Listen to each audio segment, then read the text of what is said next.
Hey, what's happening, friend? Big dog Aftyn here, coming at you from a recording on the Kennel.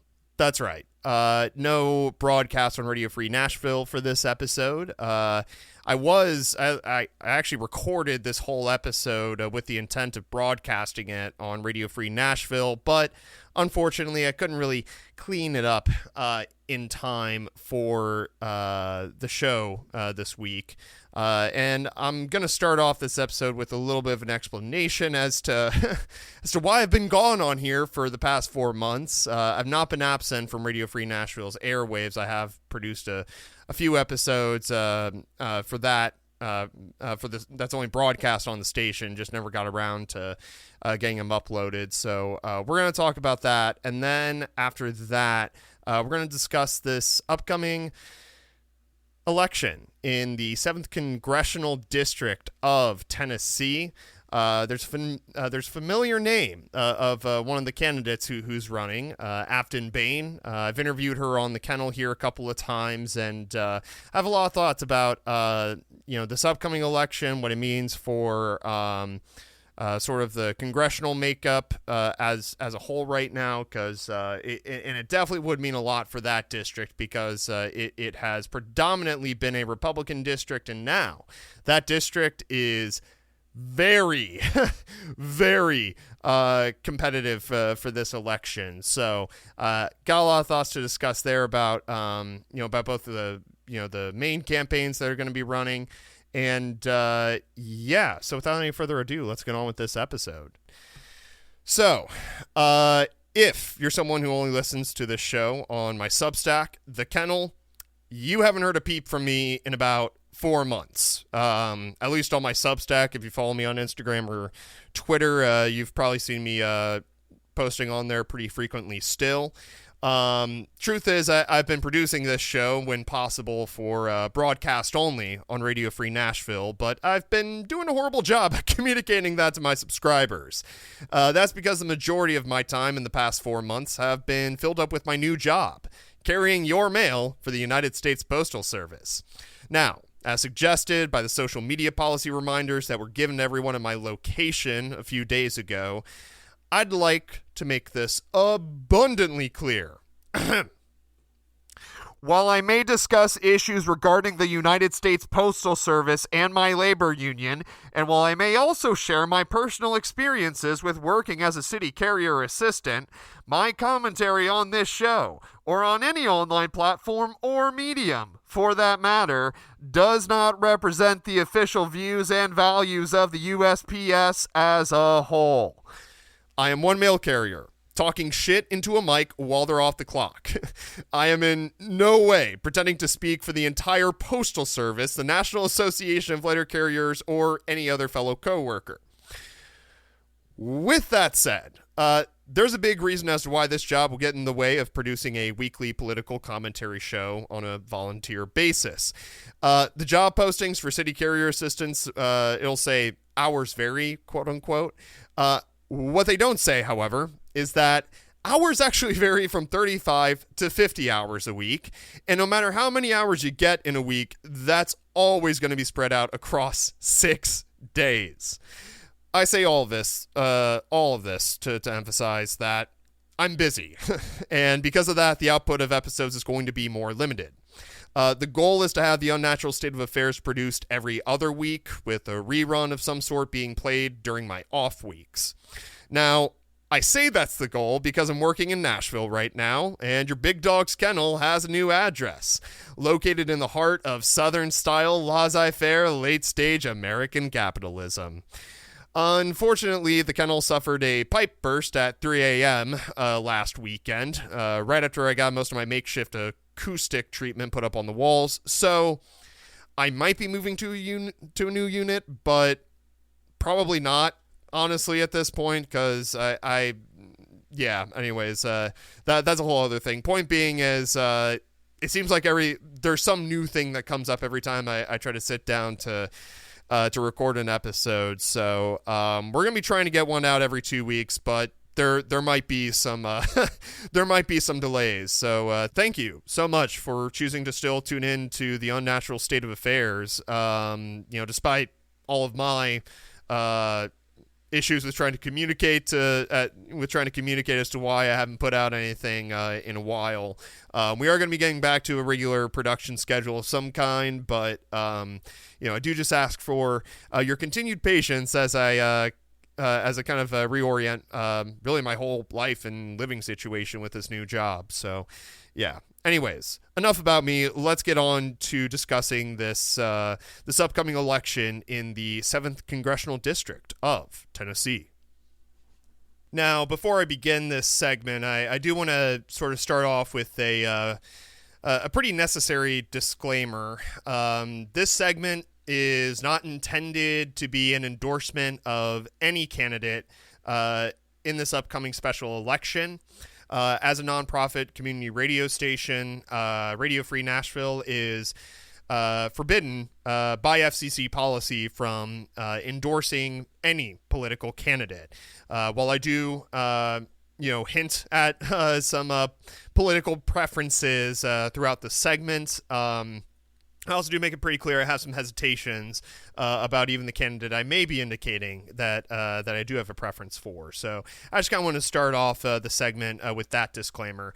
Now, I will say, for clarity's sake of just making a good piece of political commentary, I will be explicitly saying who I do endorse in the upload to my Substack, the Kennel, which you can find at https://thekennel.substack.com. But on these sacred airwaves, however, I will not, because I can't, make any endorsement for any political candidate in this election, so I won't be doing that here on these sacred airwaves. So I just wanted to make that explicitly clear before we get into the segment. So, yeah.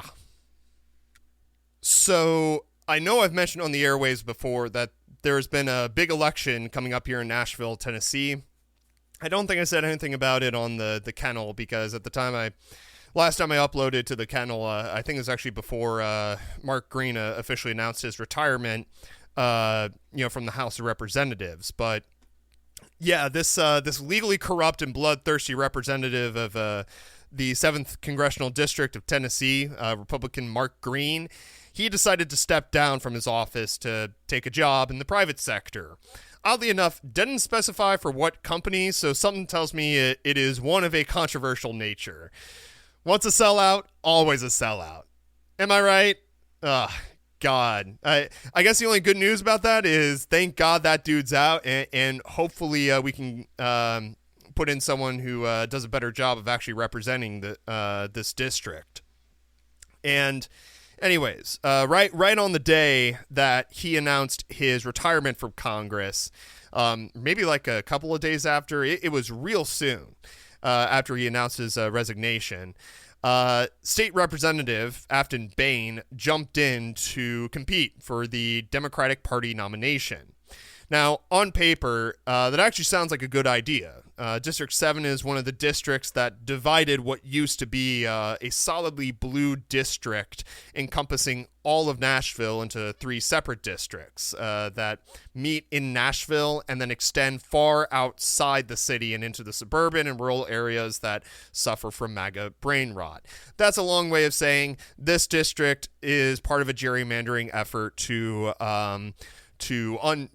basically take away Democratic Party representation in the House of Representatives. Now, back in 2022, the first election for that new district, it pitted the incumbent and incompetent Republican Mark Green with progressive Democrat Odessa Kelly.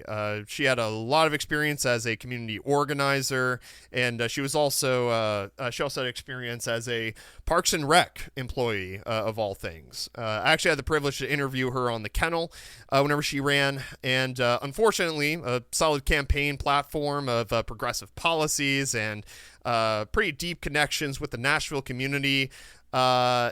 Those weren't enough to overcome the systemic plague of gerrymandering. Green remained in office. 2024 comes around with a different with a different approach from the Democrats. Megan Barry, a respectable bipartisan who once served as mayor of our great city, and left in disgrace after she was caught cheating on her husband with her bodyguard, which involved her and him doing some adult stuff with each other in a cemetery. I wasn't even here for that. Like, this is back in 2018, whenever this scandal happened. I was still in my senior year of high school up in St. Louis. The one and only Phil Williams of News Channel 5, he actually provides us with a great record of what happened, because, man, it is some kind of insanity that honestly is beyond satire. Like, this doesn't even seem like something that The Onion could come up with if they even tried. I'm pulling it up here right now for us to listen to. Okay, I got it pulled up here. News Channel 5 Investigates exclusive. We've uncovered security video that shows how the two managed to find some quiet time inside Nashville's most famous historic cemetery. When I've had an extramarital affair. Ever since the mayor's admission of a 2-year affair with her police bodyguard, Barry has adamantly defended the overtime paid to Sergeant Rob Forrest, insisting that every hour billed to taxpayers was legit. Was he getting paid at any point when you all were having your personal time? No. Yet the rumors persisted. Good morning, everyone. Thanks for joining us, including on this call-in show on News Channel 5 Plus. I know for a fact there were several meetings with her, with this guy in the city cemetery just about every morning. The city cemetery is the oldest public cemetery in Nashville, and other sources told similar stories about the white SUV used by Forrest to drive the mayor being spotted there in the early morning hours. And when we pulled security video from neighboring businesses, there it was at 7:29 on this day in October. The Tuesday before Thanksgiving, it arrived at 7:22. And the Monday after the long holiday weekend, they were back at 7:21. There was also this Monday in December at 7:16. A week later at 7:36. And as recently as January 8th at 7:34. In the security video, you can clearly see the mayor's SUV coming down the main drive, but instead of stopping here at the parking lot at the main building, they turn right. Then the mayor and her police bodyguard head off to the backside of the cemetery alone. Phil Williams got the receipts. Damn, this dude. Man, if there is anyone within like legacy mainstream news who still does like just a phenomenal job, especially at the local level, Phil Williams, man, that dude, he already is like pretty well known around the Nashville area, of course. But that said, you could never say enough good stuff about the reporting that Phil Williams does. I mean, man, this dude, this guy was on it. Shout out to that dude. Shout out to him. And the security video shows the pair left on one occasion after just 12 minutes. In other cases, it's as long as 24 minutes. Woo! So what were they doing there? Damn! Man, they they were having a fun time. Damn, and I gotta say too, that's impressive on both of their parts for lasting for lasting that long. Woo!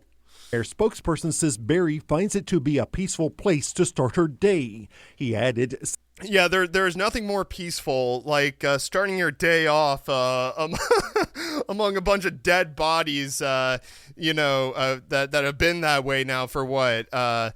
100 years, couple hundred years. It's an old cemetery that they were having fun in to keep things PG here. Sometimes she would go for a walk. Other times she would sit in the car and either reflect, make calls, catch up on emails, or report issues with vandalism in the cemetery. That's why I had to go to that cemetery every day with my bodyguard, okay? I had to make sure that there weren't any vandals causing chaos and destruction amongst our great cemetery. It's not like we have like other departments, other forces, whose job it is to do that. Like say, our overfunded Nashville Police Department. It's not like we have other entities like that who could actually do that job. I as mayor have to have to protect the sanctity of our cemeteries every single morning. From the back of it, by the way. Doesn't even do like a full patrol of the cemetery. No, just goes directly to the back for some reason. Okay, sure. This totally makes sense.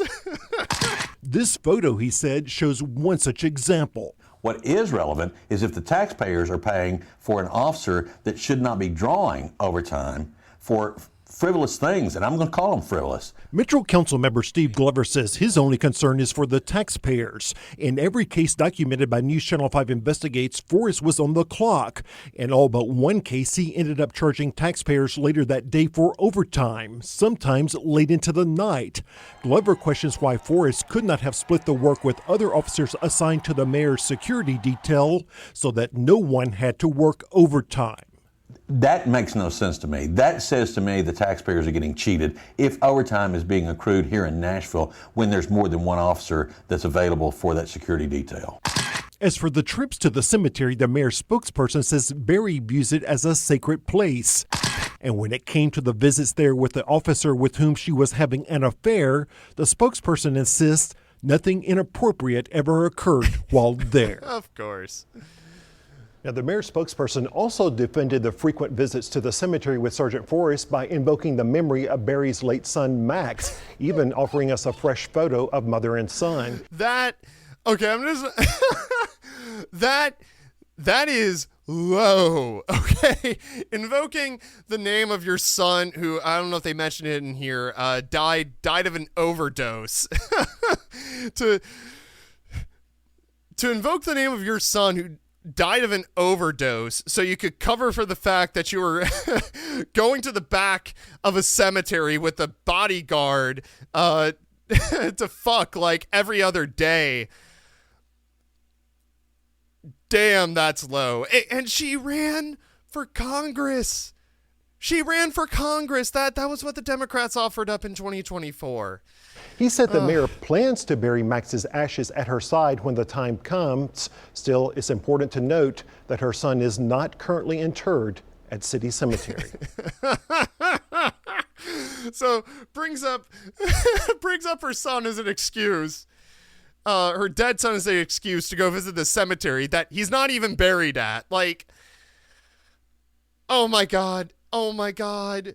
So this was who the Democrats decided to run for this district in 2024. Now, I should note, funny enough, actually, on that front specifically, I guess, of, scandalous affairs being made public, Mark Green actually ended up evening that playing field during his campaign. It was actually relatively close to the election, too. It was only like a few months before.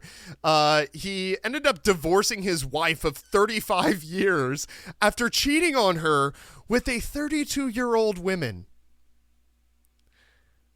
He was 59 at that time. Scandalous.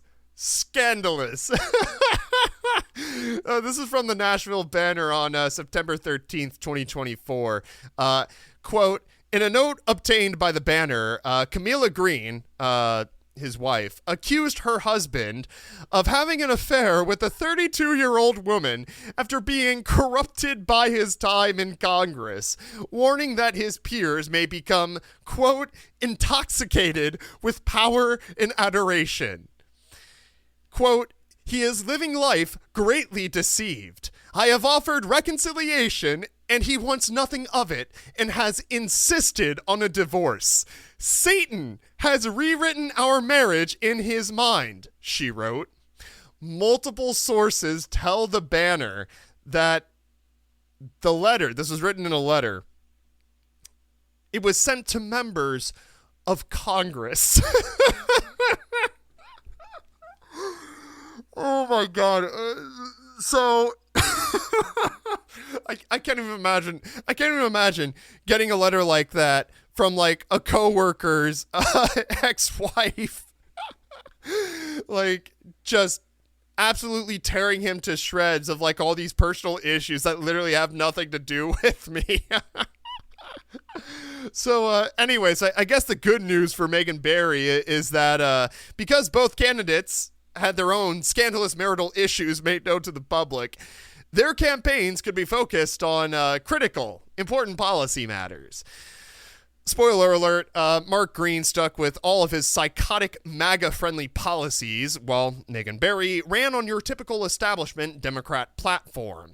Tweaks around the edges like expanding Medicaid and Medicare to include vision, dental, and hearing, appeals to both sides on issues like funding the genocide of Palestinians, and flat-out unspecific positions on other issues like immigration. Now, if I was in District 7 at that time, sure, I'd roll my eyes and vote for Megan Barry. Unfortunately, that's not enough to get independents to vote for you, and it certainly did nothing to sway the MAGA weirdos in that district. So, she loses, unsurprisingly. Green gets sent back to Congress, only to tap out months later for a job in the private sector, all while the fascist regime continues to enact its agenda piece by piece with minimal resistance. This is what happens when you try to run an uninspiring establishment Democrat. But we're here now. Cue Aftyn Behn, a progressive Democrat who's represented Tennessee's State House District 51 since 2023. Now, her first election, it was a firestorm within Tennessee politics as she rejected corporate PAC money throughout the election and ended up taking down an establishment hack in the primary, despite many expecting him to win. The dude was so bland, I can't even remember his name, but I'm sure it was mentioned in my first interview with her on the Kennel. Now, what was even cooler was that she embraced an endorsement from the Middle Tennessee DSA. She actually did like a whole questionnaire with them. I should have a link to that one in the description of that first interview.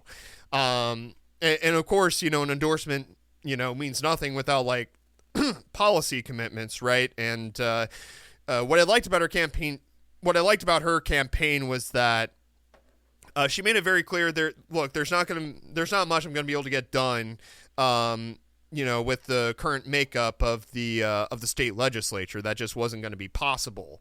So she didn't really make a lot of promises that she couldn't keep, but she did make it clear. She is very progressive. She's, she supports Medicare for all. This was made clear later after October 7th, but she made it very clear too. She, is totally against the genocide of Palestinians. Low bar, but for whatever reason, it seems like it's a low bar that very few politicians these days are willing to meet. So, that's all great. She is clearly she's had a record of being a great progressive politician. I've had like individual conversations with other friends who've brought up like some individual votes that weren't great. There was one.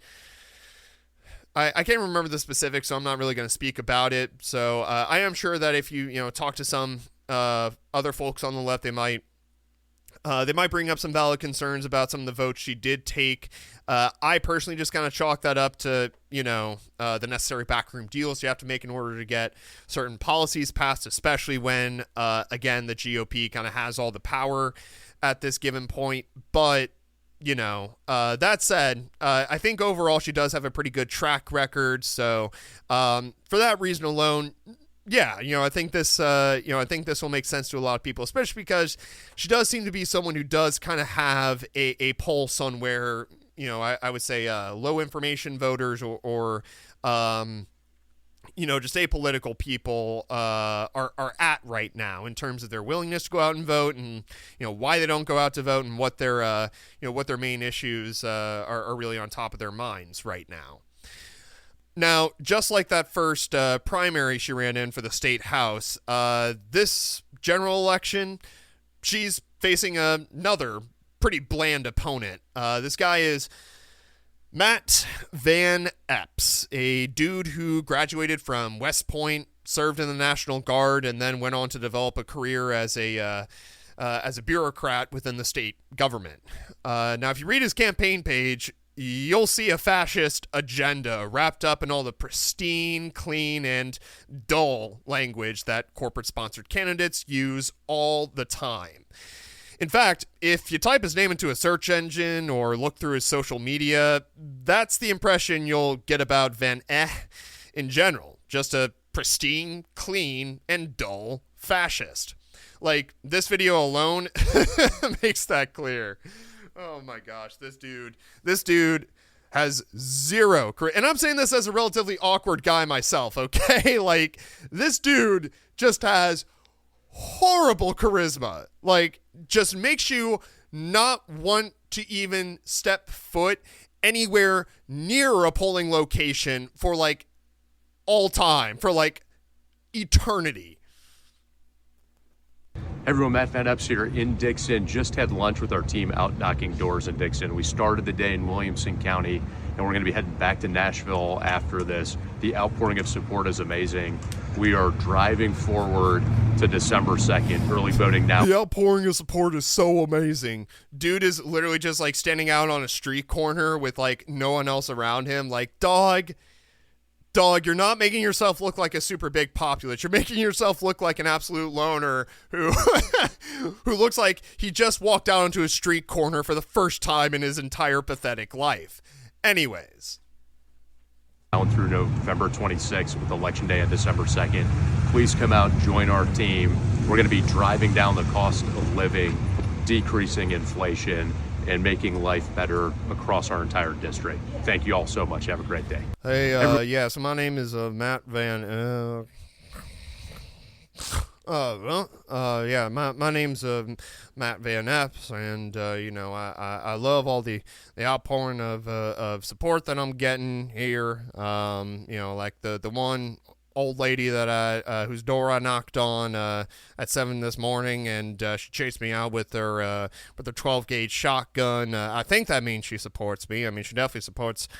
She definitely supports the Second Amendment for sure. But anyways, I hope you go vote for me because I'm running to represent y'all, and anyways, also, I Trump endorsed me. I can't really remember what my policy platform is exactly, but, just come out and vote for me, because, I got all the corporate money, so, I'm likely to win anyway, so come on and vote for me, and, what's the phrase again?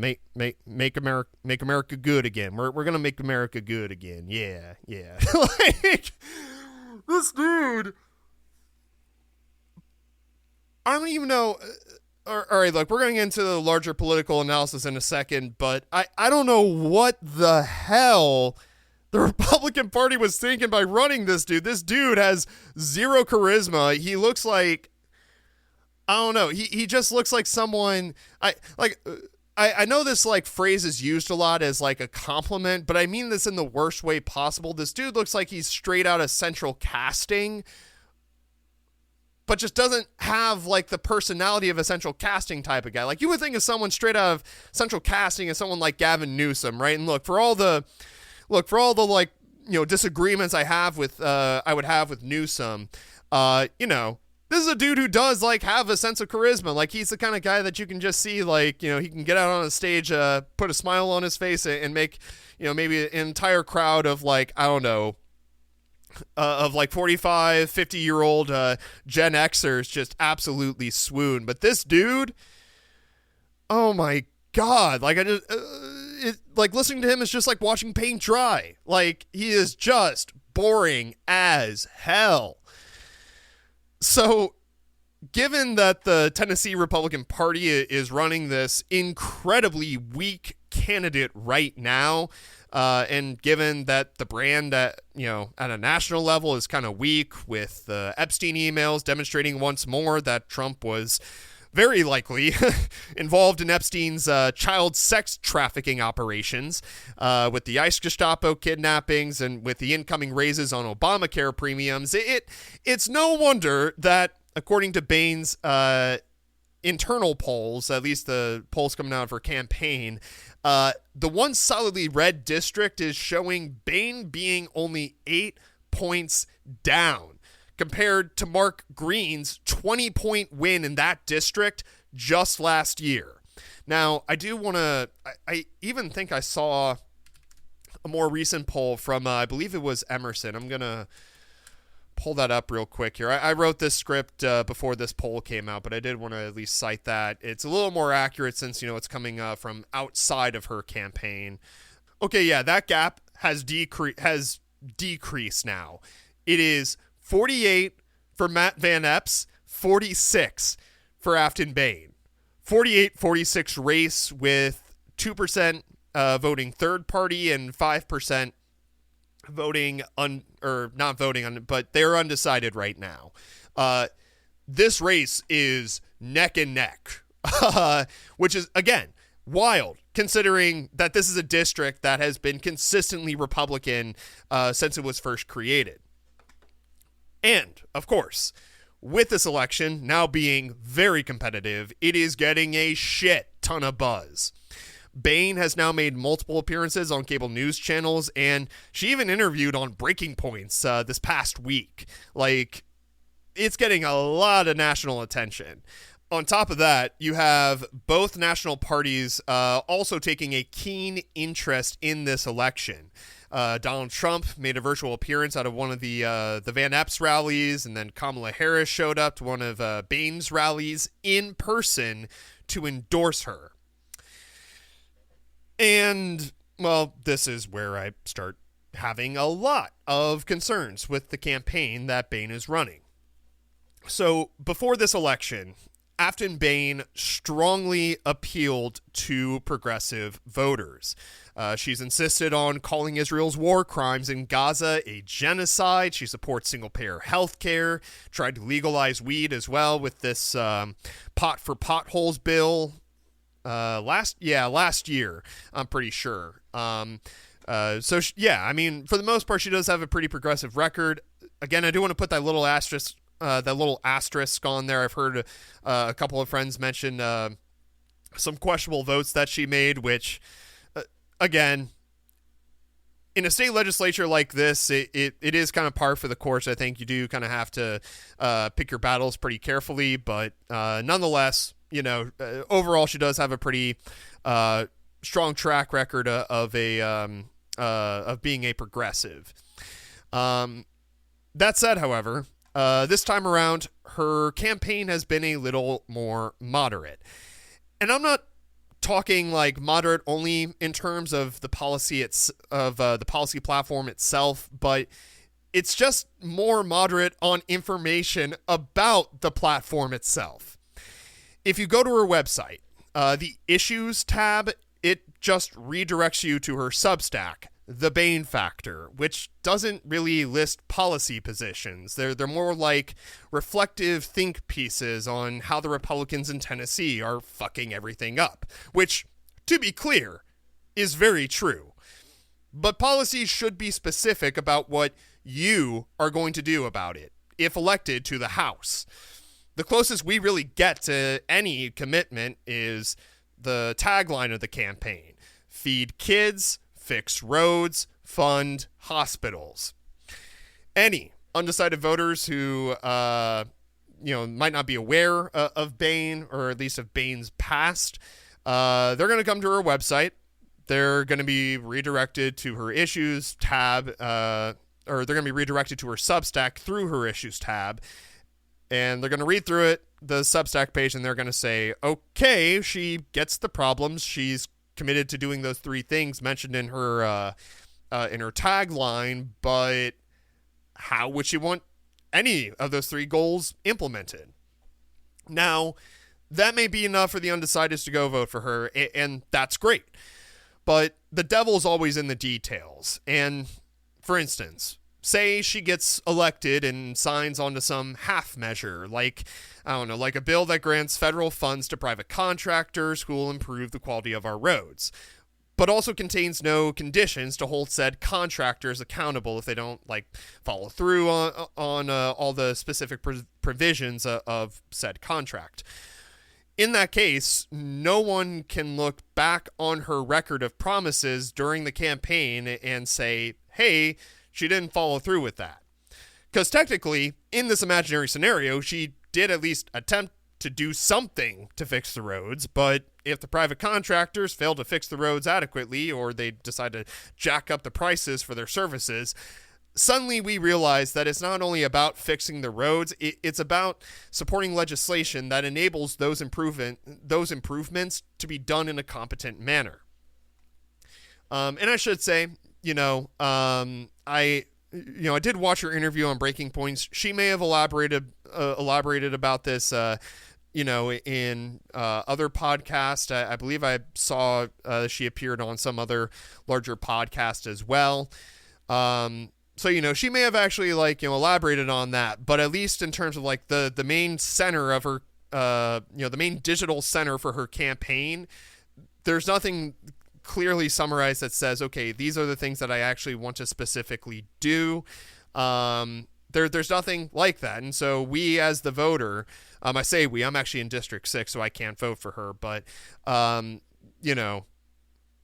us as the voter, I guess, we don't really have a record to hold her to account for.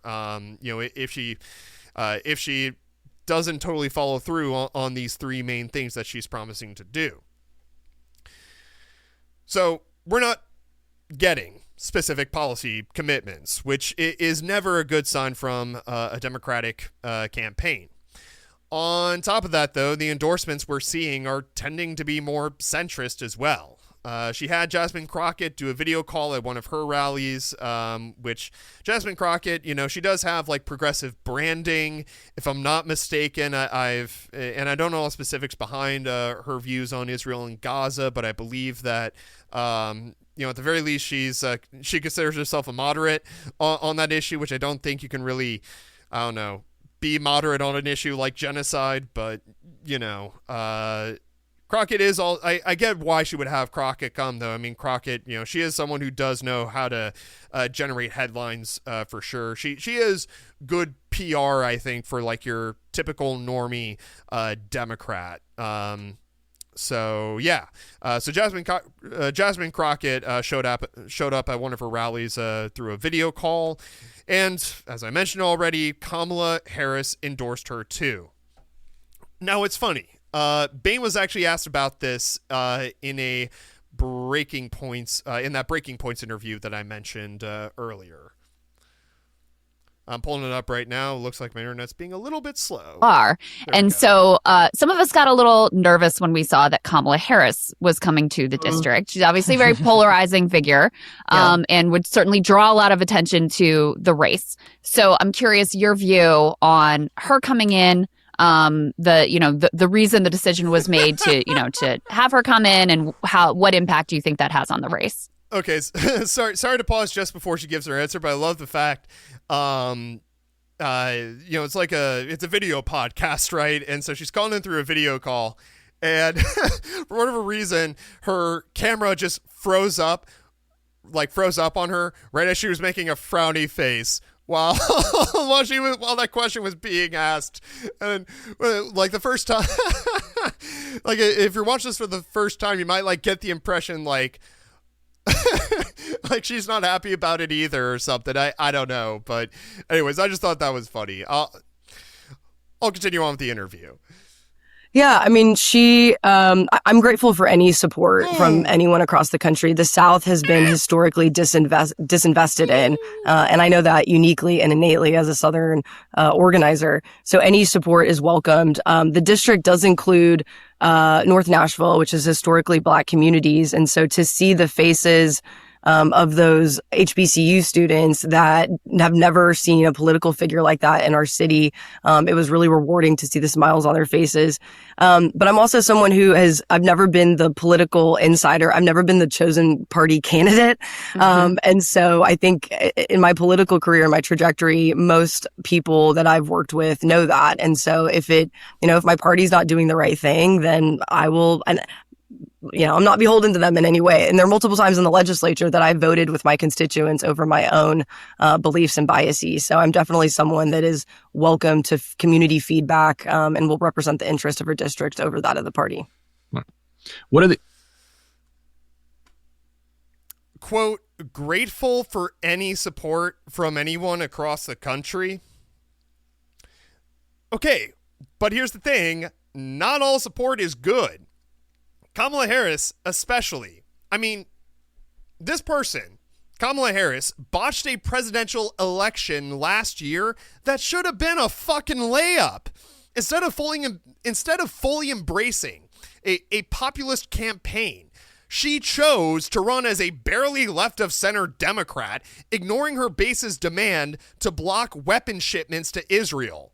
And honestly, at this point, too, I mean, you could even argue that, that she's right of center just because of that issue alone, because you look at actually polls of the Democratic base itself, overwhelming support for blocking weapon shipments to Israel at this point. Overwhelming. Just about every poll that I've seen on that issue, it is consistently 80% Democrats support halting weapons shipments to Israel.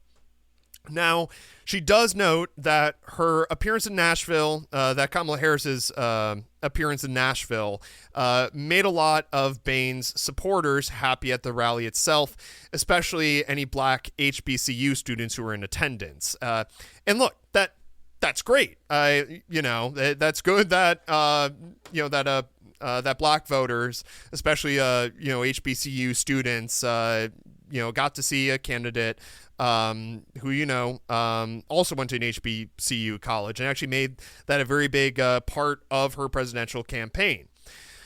Unfortunately, how much will a Kamala Harris endorsement matter to independent voters? How much will that matter to folks who are looking for a little more populism and little less affinity for the establishment from a Democratic candidate? To those voters, Kamala Harris demonstrated a blatant lack of competent political analysis throughout that entire campaign. So what is that going to say to undecided voters when they see a Democratic candidate who, one, doesn't give a specific policy agenda, and two, accepts an endorsement from an embarrassing loser of a presidential candidate? I mean, maybe they'll still go to the polls to cast a vote for Behn, but that certainly ain't going to make that choice any easier for them.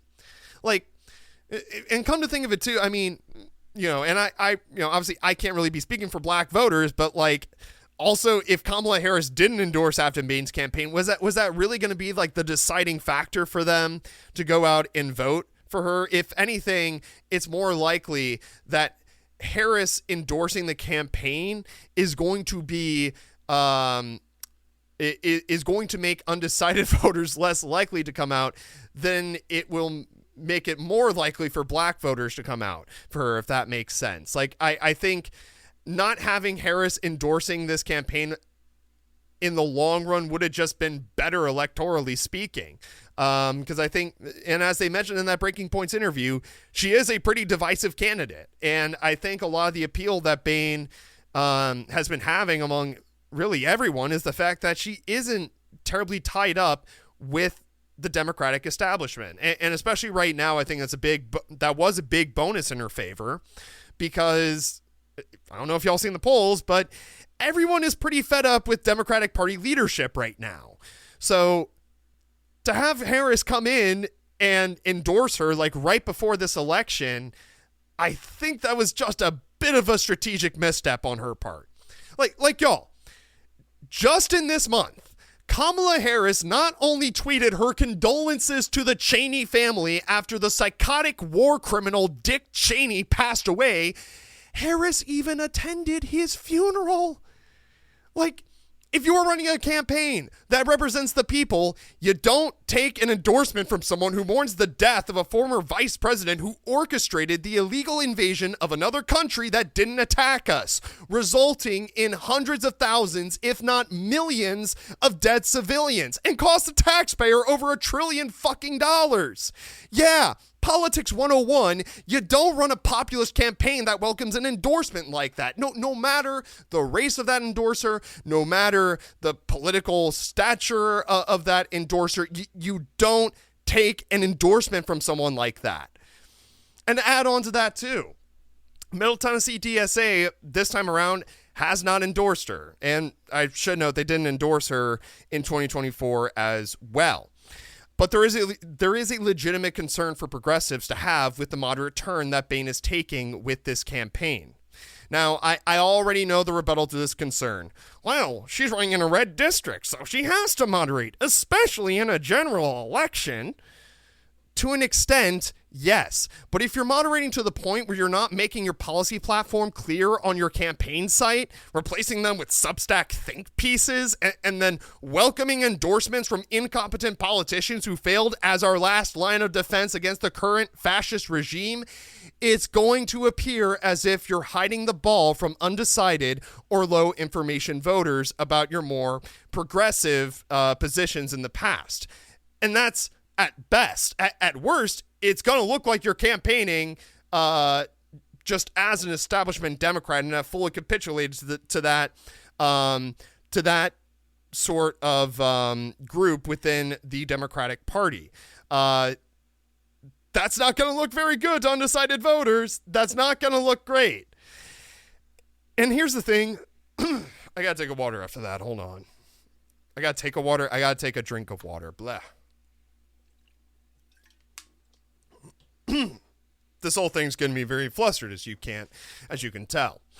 Now, here's the thing that pisses me off the most about, I don't know, this election in general. I would have loved to discuss all of this with Behn in an interview. I would have loved to discuss this with her in an interview. I think this would have made for an interesting discussion about the state of Tennessee and the National Democratic Party as well. And also the tactics that need to be taken for a left Tea Party movement to thrive.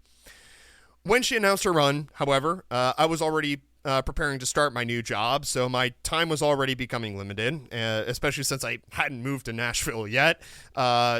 For those of y'all who got to make the drive from Murfreesboro to Nashville every day for work, God bless. Stay safe out on I-24 because, man, there are some real psychos driving on that interstate, or at least on that stretch of the interstate.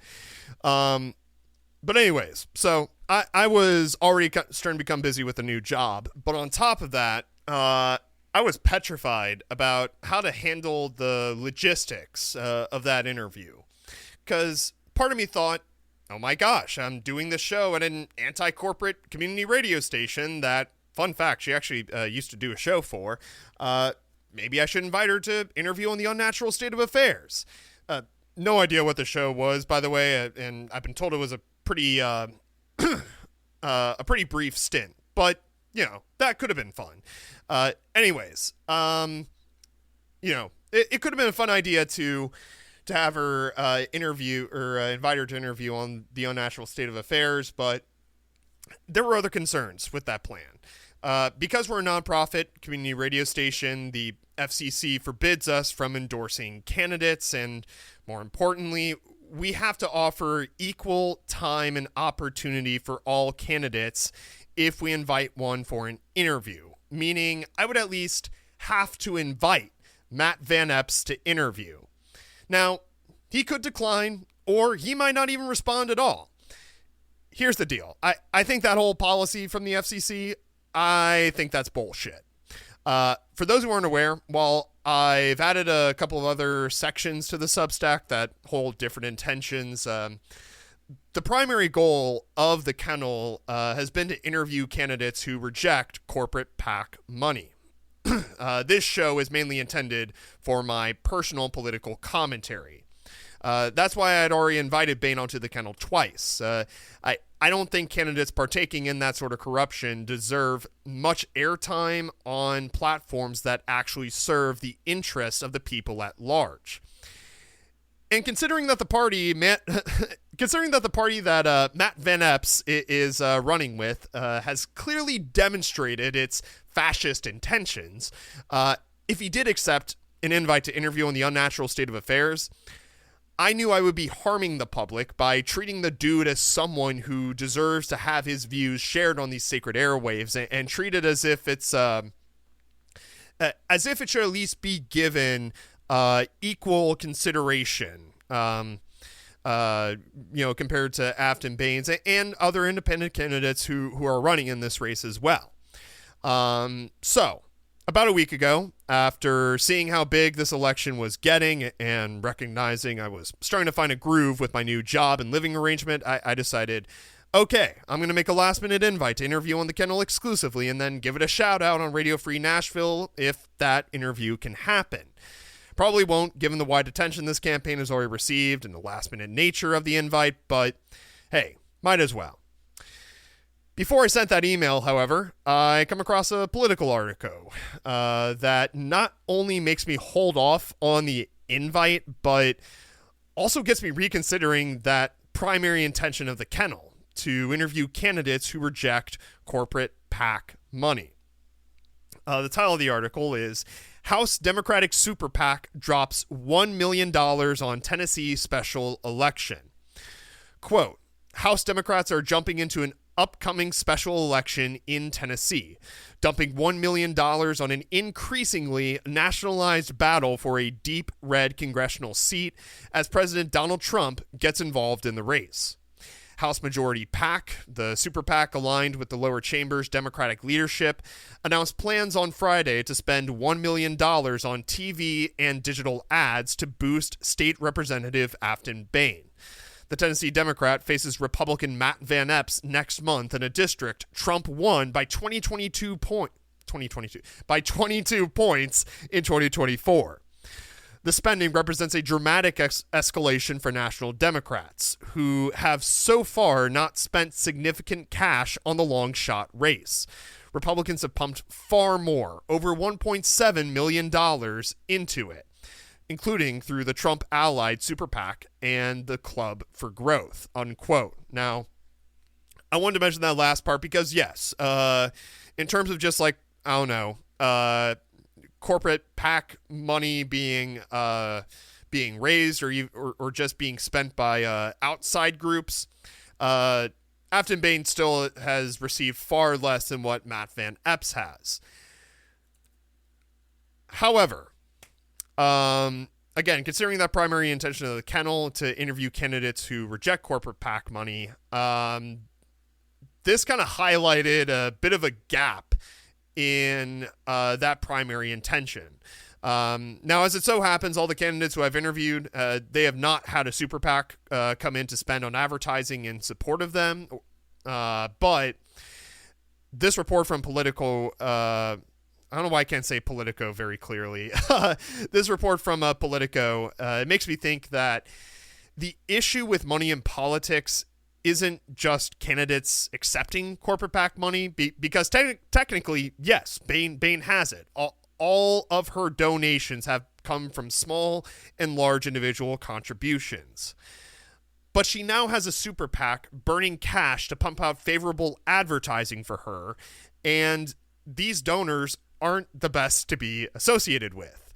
You have the CEO of a hedge fund, you have the Coinbase crypto company who donate to this to the super PAC. Like, these are entities who, if Behn gets elected, can say, we helped you get this seat, time for you to return the favor. So I need to rethink the purpose, or at least the guiding rule of the Kennel. Is it enough to simply reject corporate PAC donations and accept, even passively, the independent support of such PACs? And since I am wrestling with such an existential question for the Kennel, I didn't think it would be a good idea for me to offer to do an interview. But I didn't want to let this massive election pass without at least identifying how this election went from an exciting race between a progressively coded Democrat and a boring MAGA hack to a dick measuring contest between two corporate-sponsored political parties where they see who can burn the most cash on advertising. In our unnatural state of affairs, that's what we call democracy. Fuck that.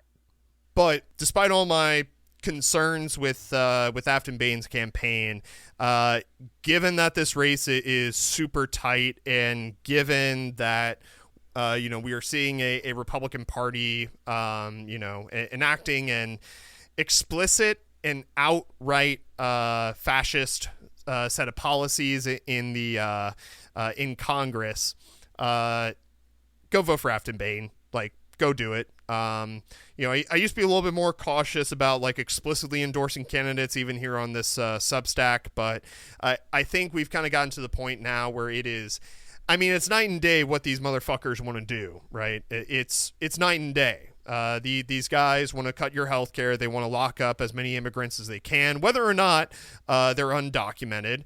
And these guys just want to give as much tax breaks as they can to these corporate overlords. And because of all that, I'm just going to say go vote for Aftyn Behn, despite some of my issues with her as a candidate, because ultimately, she does have a record of